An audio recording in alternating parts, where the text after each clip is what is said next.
researching a couple of different books. And one of them is considered the oldest book in the world. It's called the Wisdom of Ptah, and it's kind of together with another book that's quite old, which is the Book of the Dead. I don't know if people have heard of it, are familiar with it. So there was a couple of different books that I kind of researched, because they're quite ancient books, so it's researching those books and then books that are written about these ancient teachings. And particularly the wisdom of Ptah is considered wisdom literature. And it's interesting because it's a genre of literature which is very common in the ancient Near West. And it consists of statements or sayings of sages or wise men. And they talk normally around divinity, of what is timeless, and they talk about virtue, of what it is to be ethical. And normally they are transmitted in an oral kind of storytelling fashion. There's a couple of different books that fall under that category, and yeah, you might be familiar with them. For example, the Tao Te Ching from Lao Tse, and the Voice of the Silence, that was accumulated by Helena Blavatsky. So what's normal for these kind of wisdom texts is that you don't have an author attributed to it, but they're wise sayings that are collected. And then other texts, for example, the Bhagavad Gita. And what those books have in common is that they talk to us about timeless truths.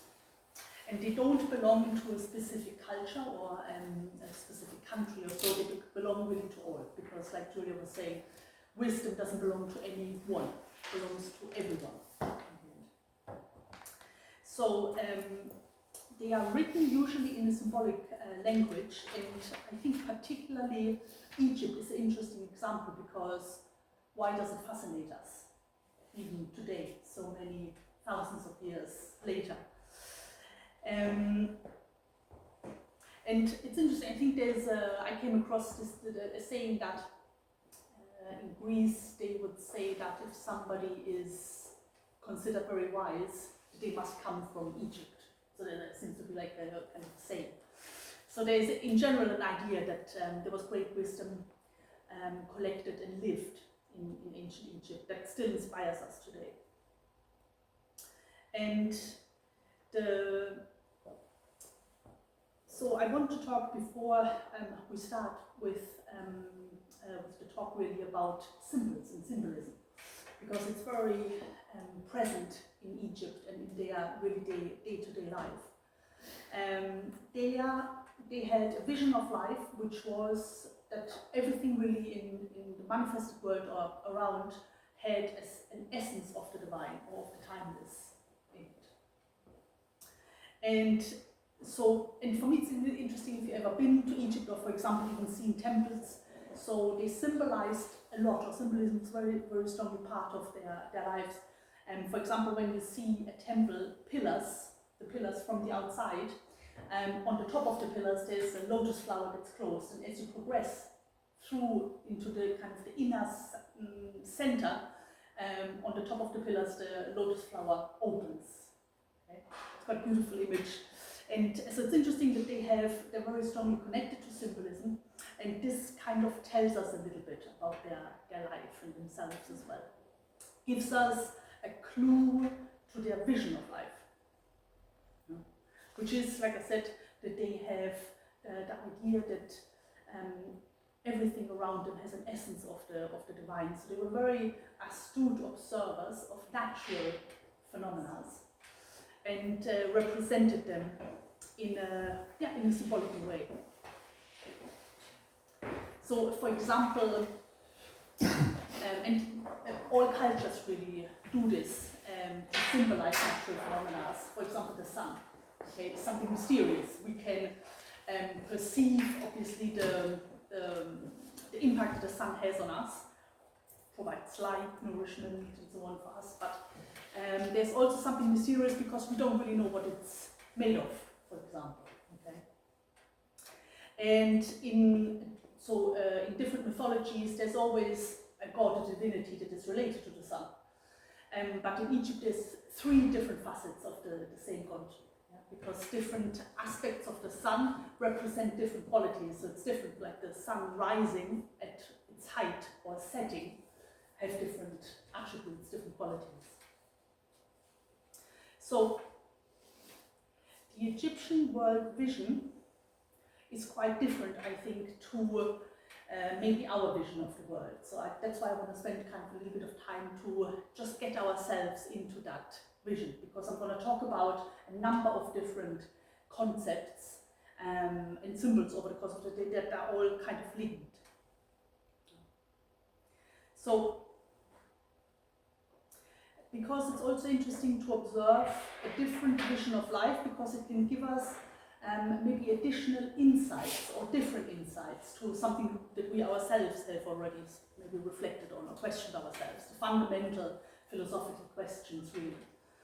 And I mentioned the Book of the Dead, and you might think that's a strange choice for a talk that talks about how to regenerate ourselves. But how to, or reinvigorate, let's say, ourselves. But it reminds me of the quote from Socrates, which is maybe a lesser known quote, which is, to know how to live is to know how to die. Okay, for those who know that quote. And it's very interesting because it talks about, or invites us to reflect, what is it that we want to keep alive or renew, and what is it that we have to or want to let go of, okay, in order to make space for something new. And because what gives life, so in the West, it's normally referred to as the spirit, or what gives us life is the spirit, which translates as breath. And it's what animates us and keeps us alive. And in Egypt, they use the symbolism of the heart. Okay? And it's not the heart that we think of, or that maybe the association that comes to our mind, you know, which is like the little red Valentine's hearts and so on. But in Egypt, the heart is, they talk about, and this is one of the myths that I'm going to talk about, which we see here, which is the weighing of the heart. So for the Egyptians, the heart was the seat of consciousness, okay? Where all our actions in our lifetime are recorded. It bears witness to all our actions, to all the acts in our lives. And it says it's an assessment of our accumulated actions and deeds. And this idea of what is alive, they also connect it with fire. They talk about the heart of fire, and I'm going to talk a little bit more about this. And fire is a very interesting symbolism because, for example, the pyramids, when the Greeks first visited Egypt, they gave the pyramids that name because it comes from Pur or Pyramis, which is born from fire, because the pyramids have the shape of a flame. And so it's interesting because the fire is a very universal symbol. It's a symbol of consciousness, of the spirit, because a flame always rises upwards, okay? Rises towards ideals, the heavens, for example, they say.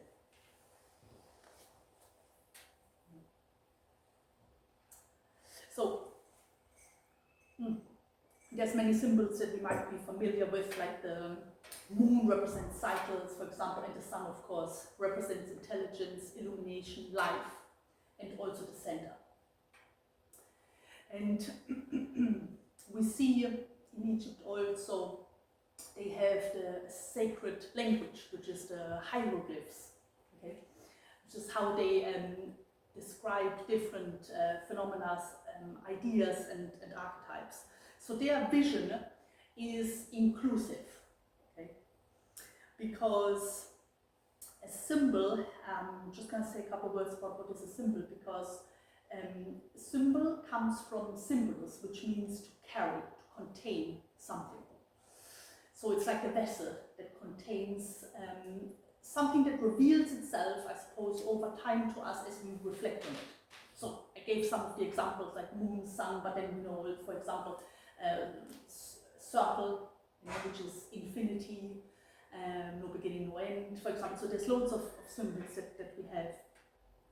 And so the vision in Egypt was more of an inclusive nature, where things were less scientific, less black and white, but more inclusive. And things didn't have to be logical to be true. And you probably see kind of what I mean with this as I go on with the talk.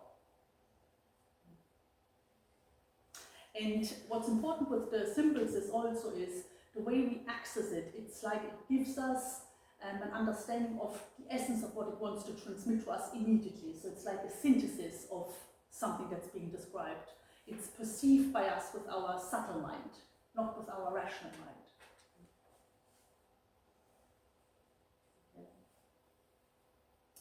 And they talk also, it's the kind of last thing I want to say about this, because as I refer to some of the texts, some of the quotes, it might sound like very idealistic. So they describe how an ideal state should be, okay? And that might seem very far away from us. But that's just how our mind kind of categorizes things in parts.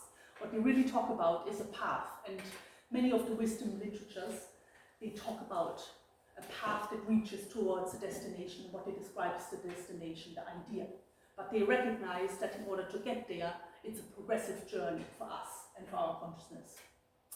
And this idea of or reference to a path we find in other philosophical texts as well. So in Buddhism, they talk literally about the Eightfold Path.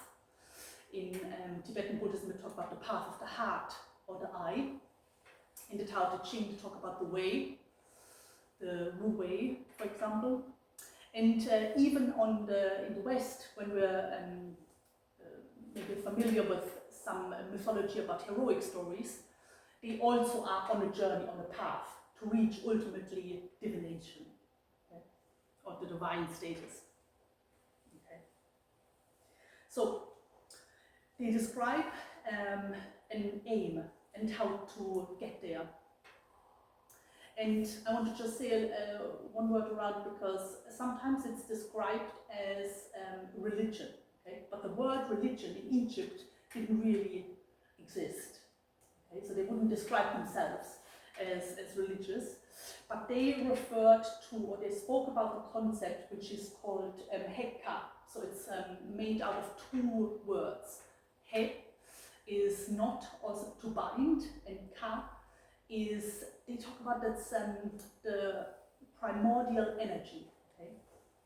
So something that comes from, it's sometimes translated but not well translated, to power, the power of magic.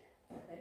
That binds things together and binds everything together that's in the universe. So it's a very, let's say, great concept, grand concept that they talk about there. So they describe Heka as a natural force and the energy behind everything. And the heart has in its essence the Ka, this energy that's a life force. Okay? And it's described as something that is not passive, it's active, it's a creative force. Yeah? So I'll talk a little bit more about this. You see, this is a representation of Heka and the two hands that are reaching up towards the sky. And I'll talk a little bit more about this later. It's a very interesting concept. And another concept that is important in what I'm going to talk about, which is the weighing of the heart, is the concept of Mat. And Mat is a goddess which describes universal order. Okay? So it's described as the intelligent order that exists in the universe. And we can see this very easily in all the solar systems and so on. It's a very precise mechanism, let's say. And it's the principle of order and balance. So, and they talk about this idea of the weighing of the heart, which is to, let's say, compare our consciousness, our conscience, the seat of this recording of all of our actions, with mat, which represents right order, right action. And mat expresses itself as moderation, balance, nothing in excess. So this is also quite a familiar concept that, you know, we hear in many different philosophies. And so they describe as the grand concept of mat, that is the order in the universe, is justice in the collective. Okay? And if justice is broken, we live in excess, a society becomes corrupt. And we can see it kind of on an individual level, that if justice or balance is broken, in the individual they would say that we become sick, okay? Unhealthy. And it's interesting because today we see probably disease as something normal, that we kind of, you know, we know, or all of us know somebody who's unwell, probably. And but in ancient Egypt, they would have not seen this as a normal state of the human being, and would describe that is because of the absence of a lack of control in some facet or aspect of our lives. And it's to say, of course, because Egypt is ancient civilization, they were not perfect. They went through cycles of golden ages and dark ages as well, but they found always a way to reconnect with these timeless ideas and values, to bring back a time where they were closer to mat, closer to justice, and then where they were more further away from it. And mat in the human being is represented or is expressed as love, kindness, and discernment or intelligence in our actions. So it's a moral law on an ethical point of view that allows us to live in greater harmony with others. Okay? And harmony doesn't mean that we have to all think and feel and, you know, have the same opinion about things, but where we leave space for others to express themselves, for example, as well, like in an orchestra where you have many different instruments, not just one. You know? So the symbolism of the heart is very ancient, and the symbolism of the heart is connected to the idea of our center. And it's even an ancient idea to describe the universe as a heart. Again, this is a very different vision than what we are familiar with, but it's this idea that everything exists, emanates from a center. And the example we can see is even in the founding of cities. Normally it's around a church or square, which is where it starts, the city, and then it builds around it, but everything starts and emanates from the center. And the center and the idea of the center in Egypt represents this connection between heaven and earth, they describe. And where we are at our most, or where our inner voice is the most truthful, the most honest.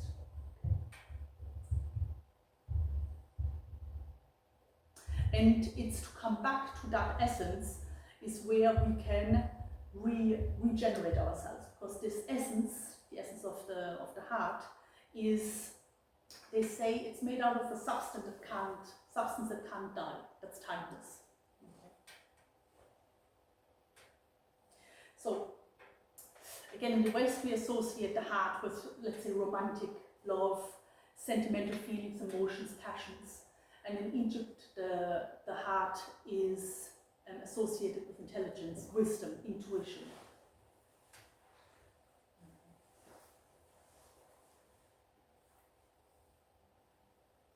And one of the maxims or sayings from Tep is, it is said, the wise man knows how to listen to his heart. And he was a vizier in 2363 BC. And it says that we must not listen in a passive attitude, but in an active heart consciousness that allows us to hear also that what's not being said. Okay, and it's quite an interesting idea. So they describe the symbol of the heart. So this is, I circled it there. So this is the hieroglyph for the heart, and it shows, let's say, an actual physical vessel, physical heart with two handles, and beside it is the ibis. So the heart is oftentimes represented as either the heart itself or the ibis, which is this bird.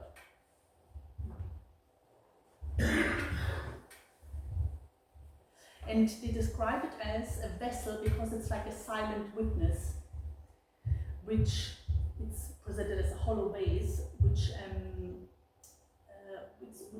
is where our consciousness resides, and where we can start to learn to objectively observe what's happening to us, okay, in our lives. So, because what we might sometimes do is, when reflecting on our days, trivialize or over-dramatize things that happen. Okay. But what we talk about with consciousness of the heart is this idea to progressively learn self-observation that is a little bit closer to the truth, that is a little bit less emotional, yeah, and it's more of an observation.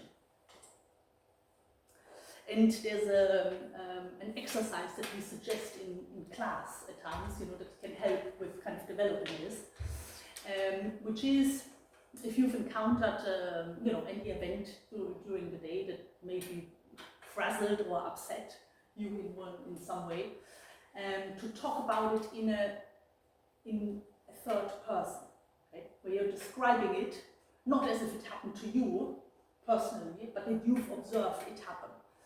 And what this requires is that we distance ourselves a little bit from the situation. We probably don't only see our own point of view, but whoever else was involved in the situation as well. And maybe, and in order to do it at the end of the day, we have to use the faculties of the higher mind, which is imagination, memory.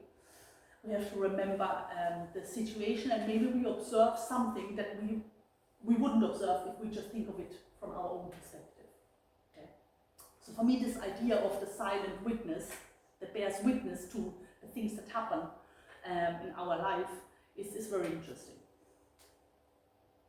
So to describe that the heart is like a command center which communicates with the spirit. So one way is this vessel of how it's described, and the other way how the heart is sometimes described or represented is in the ibis.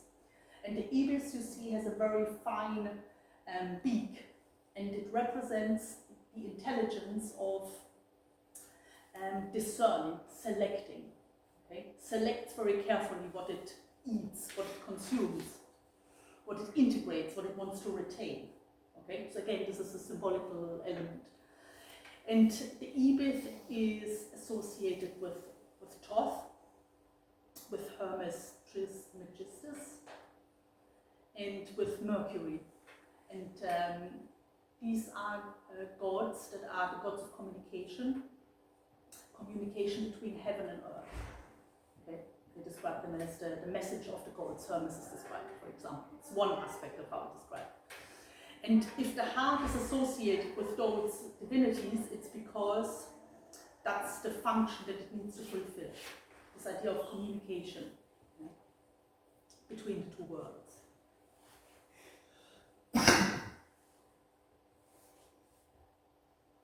So it's the heart is what they describe as the divine in us. It's like a precious stone that's made out of different material than the rest of the body. It's something that can't die. It doesn't belong to this world. To describe it, it's indissoluble, indestructible. And Plato, in one of his books, is probably the most abstract to read, the Timaeus. He says, as of the heart, vessel, knot, and blood source, which circulates quickly through all members, was put there, as it were, as a guard post. So what he wants to say is that the heart communicates with everything through the bloodstream. Okay? So it pumps and it records all the information that's brought to all the parts of the body. And so it transmits its voice to all parts of the body. It says the heart listens to everything that has a sensitivity in the body. The essence of lived experiences is stored there.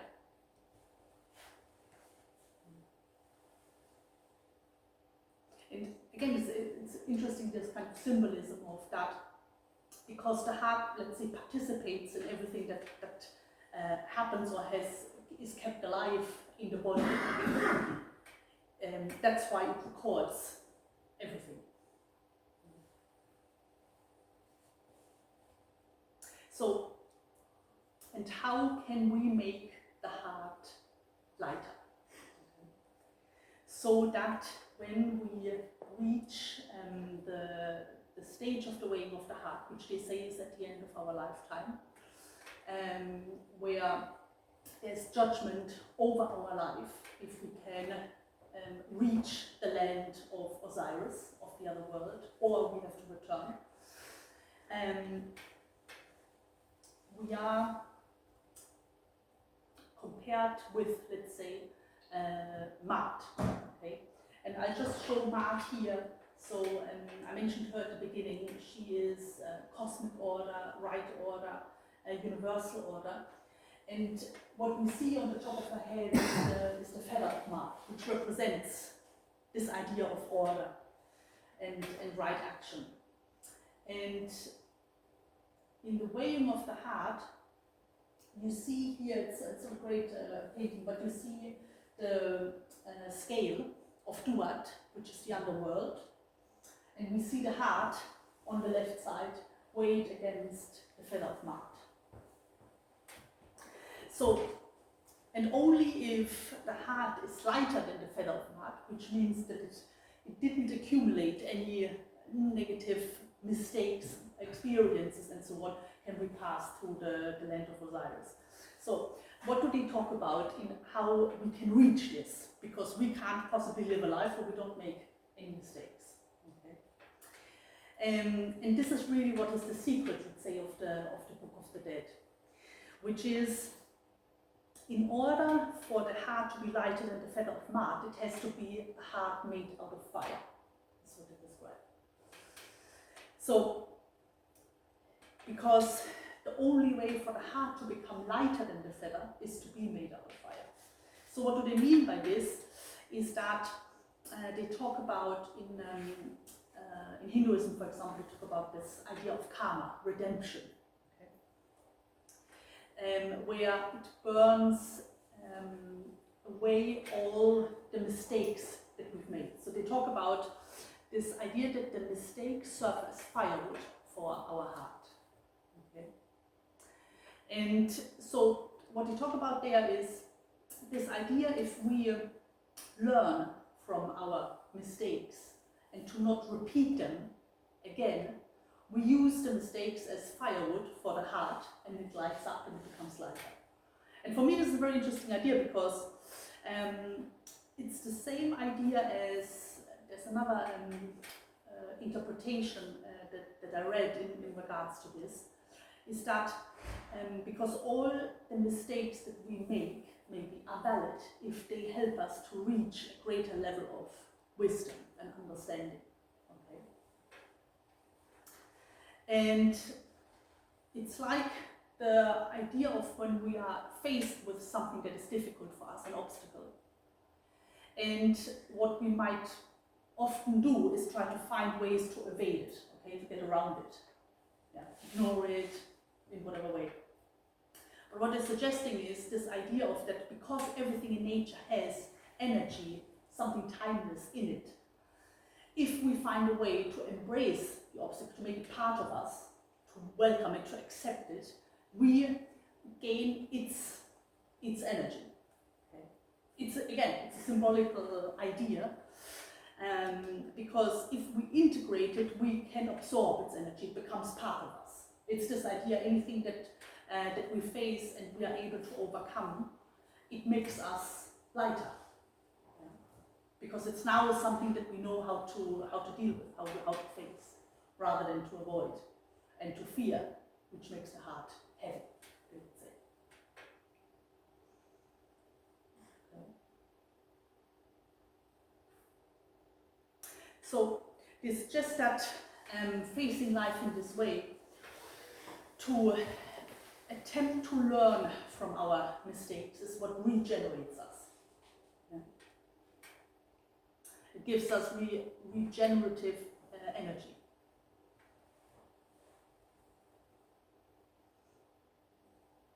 And it's the same idea that the Stoics suggest with the Stoic diary, where at the end of the day you make an assessment of your day, and they would say that it's like to step in front of the altar of our own heart and to reflect on the lessons that we could have gained throughout the day, progressively.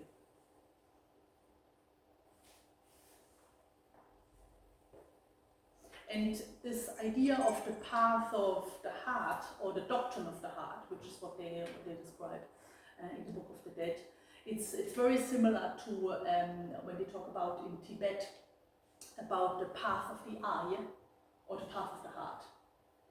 So the path of the eye is if we want wisdom in order to break free from the conditions of our day-to-day life. We want to avoid suffering, free ourselves from pain, want wisdom for selfish reasons, in order to have kind of an easier life, let's say. And it's just that path doesn't go very far. It's an illusion.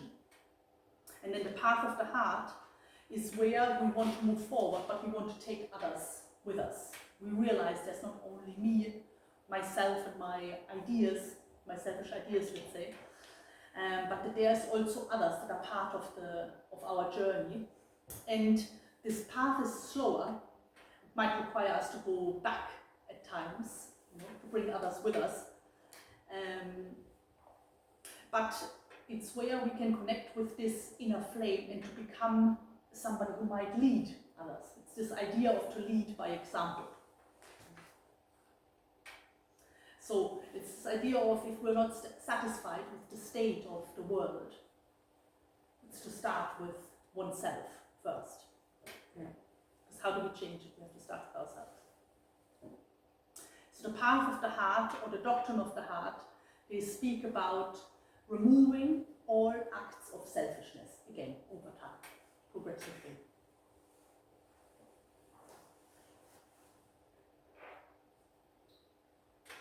So,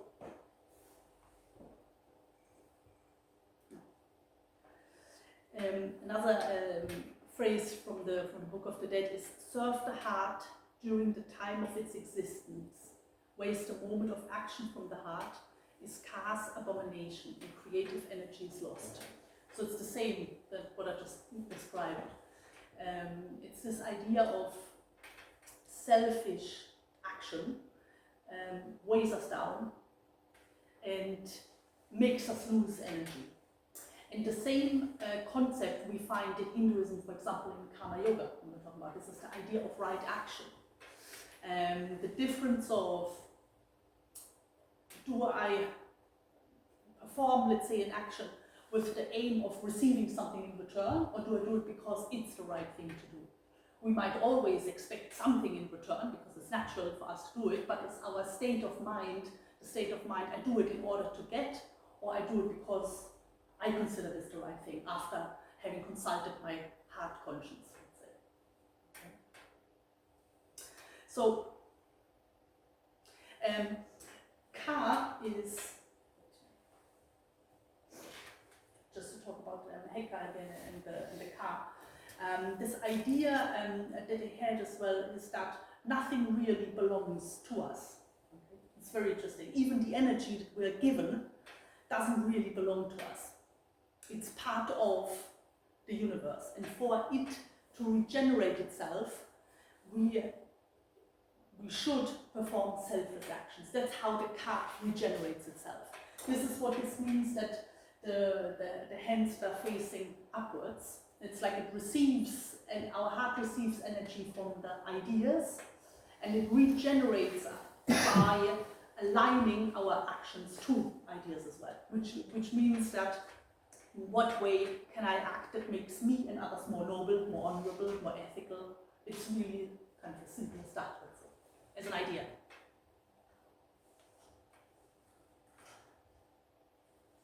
So, it says the ka is multiplied when it's used again in the direction of the hands raising towards the sky. This idea of expressing that what is the highest in us. Yeah. So the upright path, the noble path, the honorable path is what they're suggesting. So, and what the idea that's really fundamental in this is this idea that the energy is given to us, yeah, through the ka. It's to perfect and to improve ourselves progressively over time.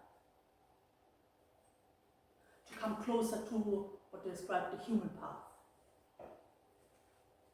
the honorable path, which is closer to the fulfillment of Maat. That is right.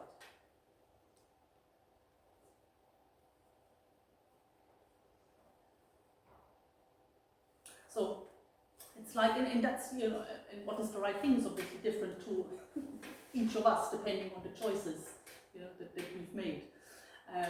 But it's like the idea of if you are given the job to protect a child, for example, to give it the right energy is to, you know, provide nourishment, protect, and so that it grows and flourishes and becomes the best it can be, or good human being.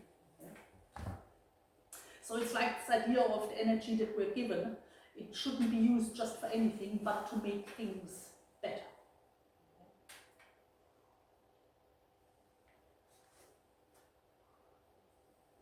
And they say the misuse of ka is considered a misuse of public resources, okay? Because it belongs again to everything, and we should give back to everything. And they describe what to listen to. There's a kind of another quote. They talk about either we hear or we listen to the womb, okay? And this doesn't matter if it's a male or female, but the womb or the heart. And to listen to the belly is to listen to our instincts. And they suggest that the more we listen to our instincts, the drier the heart becomes. And we can't listen to it. It's like the door closes and we can't listen to the voice anymore. It says, the man becomes a slave to his own compulsions. The heart who's listening to the womb disappears. It will arouse disdain instead of love. So having a big heart is a gift from God. This is where we can feel and experience true love. The womb expresses passions.